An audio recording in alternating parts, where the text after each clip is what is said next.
మనకి ఒకటి north west corner rule నుంచి ఫస్ట్ బేసిక్ ఫీజిబుల్ సొల్యూషన్ కనుక్కోండి అంటున్నారు. తర్వాత UV basic feasible solution north west ఇవ్వకుండా ఉంటే మీ ఇష్టం వచ్చింది యూజ్ చేయొచ్చు.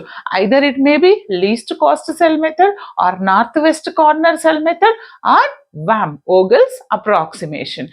ఈ మూడిట్లో ఏదైనా యూజ్ చేసి ఫస్ట్ బేసిక్ ఫీజిబుల్ కనుక్కుందాము. దాని తర్వాత యూవి ఎలా అప్లై చేయాలో నేను చెప్తాను బేటా. ఒక్క నిమిషం ఫార్వర్డ్ చేసినా మీకు వీడియో అర్థం కాదు, ఓపికతో వినండి. ఓకే, ఒక్కసారి వింటే మీరు ఏ ప్రాబ్లం ఇచ్చినా చేయగలుగుతారో అంత క్లియర్గా చెప్తాను. ఇది నాకు ఇచ్చినటువంటి ప్రాబ్లం, రైట్? ఫైండ్ ఫస్ట్ ఎప్పుడైనా మనం ఈ 2 కేసెస్ చేయాల్సి ఉంటుంది యూవీలో. ఏంటంట, initial basic feasible solution first find out చేయాలి. ఇనీషియల్ బేసిక్ ఫీజిబుల్ సొల్యూషన్ ఎన్ని మెథడ్స్లో చేయొచ్చు మనకి? North west corner cell, least